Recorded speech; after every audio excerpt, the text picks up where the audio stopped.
I have a little over 150 hours in NASCAR 25, and I've finally come up with what I consider to be the best settings to make your experience as fun as possible. And the very first thing I recommend doing is turning the draft effect all the way down to 0 on everything, super speedways as well as quote, other tracks. Now, super speedways is where I have noticed a huge difference in turning the draft effect down to 0. Now, on top of that, I do run a little bit of a different AI setting at super speedways compared to other tracks. And I'm going to show you guys first the super speedway settings that I run. And skill range is down to 0 to make things as close as possible between the AI drivers. Stability at 5. That's simply to just make cars easier to turn.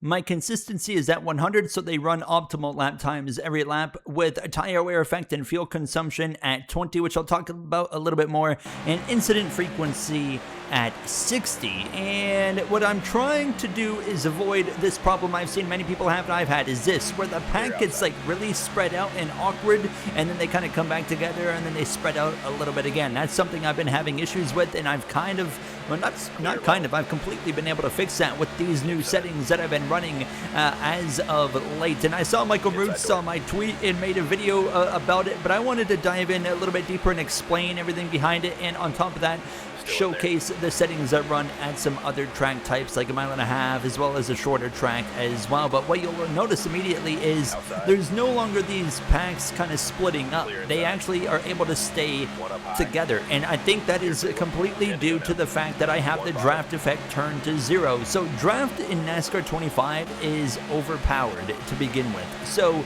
turning it down to 0, it's still a little bit overpowered even then, but it makes it a lot better. And the AI as well, even their draft is so overpowered that they'll get these really big runs, and then they don't know what to do with them, and then they stomp on the brake pedal, and that's what creates those like big separations in the packs, and then the next thing you know, you have 2 different packs, 3 different packs, and then they eventually like come back together, but then they repeat the same issue.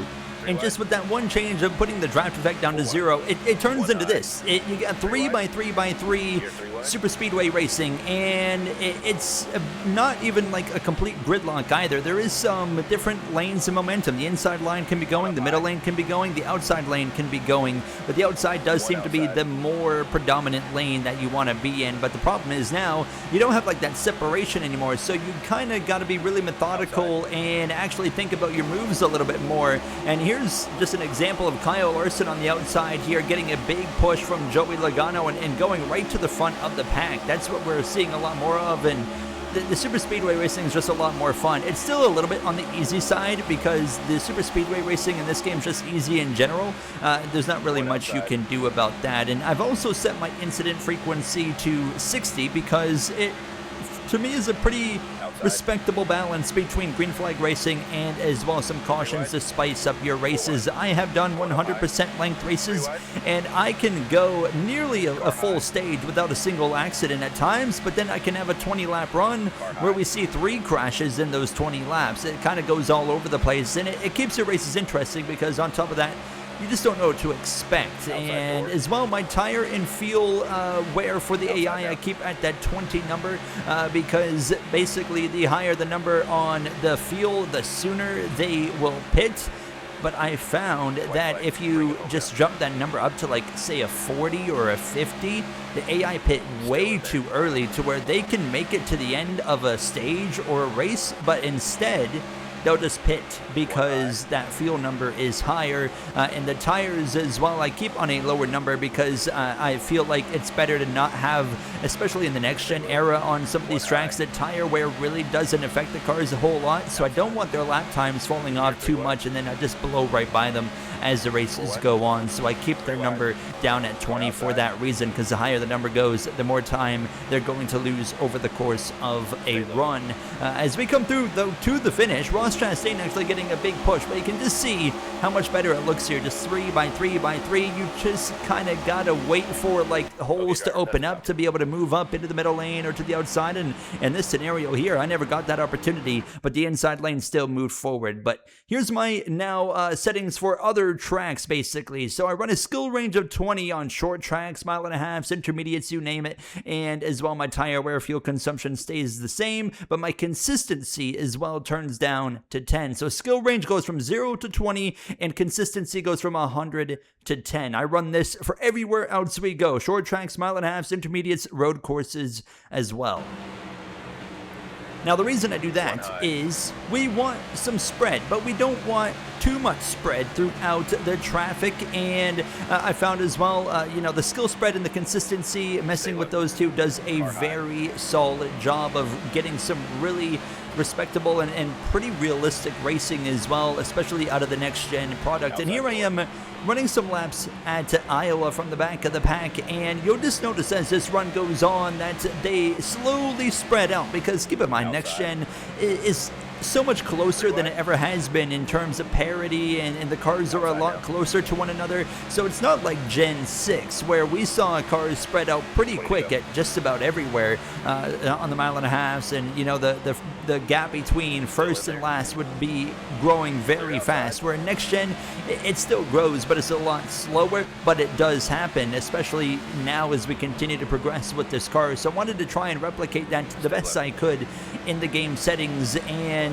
I feel like putting the skill spread at about 20 with the consistency being all the way down to about 10 does a good job of that, because the consistency just, it keeps the drivers from running, fully the same lap times, lap after lap after lap. No, they actually can kind of be all over the place. One lap they're going to run, at an Iowa, who knows? I mean, how long does it even take to get around here? 25 seconds? They could run a 25.1 one lap, and then the next lap they could run a 25.3, but then they come back down to a 2 in the next lap, and it's a good little back and forth and a happy medium, and as well produces some really good battles you can have with the AI. But and then on top of that, you do see some AI comers and goers as well, as myself and Eric Jones were a little ways back, but we were now coming up to the back of the 40 of Justin Allgaier to pass him. But look on the track map here, coming up on lap 14, we are about half a lap behind the leader of Christopher Bell. So he's on track to run down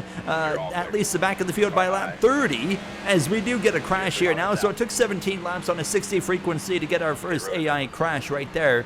And this would get a bit of a restart here, and we would get to fight to the end of this race. But projecting it was going to take about 30 laps for the leader to run down some lap traffic here in Iowa. So again, not too much spread, but definitely not too little, because you can have too little spread. I've done it before where I've had, a 0 skill range and a higher consistency, for example, at a track like Phoenix. And a track like Phoenix, not a very big track, and I have seen the back of the pack not get even have the leader within 5 seconds of them after a 50-lap run, which is outrageous. As we would come through now into the final track, just kind of showcasing here at a mile and a half as well of Kansas, and just trying to get the balances right. And overall, like I said, I've kept the settings from Iowa the same as here in Kansas and all the other tracks that aren't a super speedway. For the road courses as well, it does a really good job at kind of separating, and like a Shane Van Gisbergen, for example,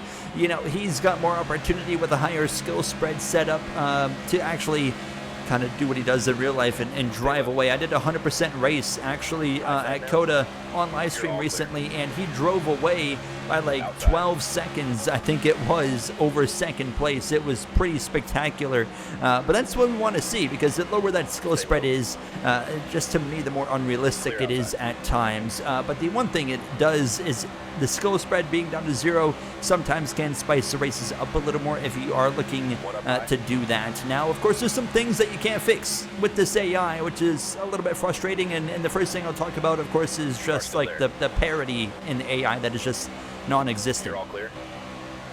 Unfortunately, we just can't fix that. And you can get, a smaller skill spread does allow you to kind of combat that a little bit, but we always just see the same, drivers running up front, which is really frustrating every single time you come to a mile and a half. In NASCAR 25 is eventually get another AI crash here, lap 6, and I would come in for some adjustments, and this car is going to be on absolute rails when we get back going. But every time you come to a mile and a half in NASCAR 25, you get the exact same top 2 in qualifying. It's Kyle Larson and it's William Byron. And more often than not, Kyle Larson's going to take the win, but there's some times as well where the 24 can sneak out a win, but it's just the same thing over and over and over again, and that's one of my biggest frustrations. And that's unfortunately, even with the best settings for the AI that you can get, that's something you just really can't fix at the end of the day, because that's just like a hard-coded thing inside the game, and they got to fix that for NASCAR 26. I've been preaching that I don't think the way they've done the AI ratings in this game is actually a good thing, because it's just a one set number for that driver to run. It's not like, you know, NASCAR Heat Series where it seemed like there was a variance of where they would run. You know, they could have a number rating, but it certainly seemed like there was maybe a range of like, okay, they do have a set rating, but they're not going to run at that set rating. Sometimes they're going to exceed that rating, sometimes they're going to be below that rating, and it always created something different every single race, and we don't get that at all here in NASCAR 25. So I'm hopeful for NASCAR 26 that is something that they're going to fix, because that should be near the very top of the priority list amongst other things. But overall, yeah, I just really wanted to come in and show you guys and explain kind of the two different kind of settings that I run. The first one, of course, significantly improved super speedways, because, man, the super speedways in this game needed a lot of work, and I felt like my settings really improve it to a point where it's a lot more enjoyable to play, but still not perfect. It's just, you know, we can only do so much with the settings that we have in the game. But I also wanted to go a little bit further and explain, you know, the fun I've been having here on the other types of tracks, because I've had people quite a few times mention how much more fun my races look in my like NASCAR 25 career mode compared to like their own gameplay. So I hope that I could help you guys out a little bit, and if you haven't tested these settings, I highly recommend testing them. If you maybe have some suggestions of your own, let me know down below. But after 150 hours of playing this game, that's kind of what I've landed on to date. That's gonna do it for me. I'll see you guys in the next one. Thank you for watching, and take care. I'm stuck in my head, need an exit.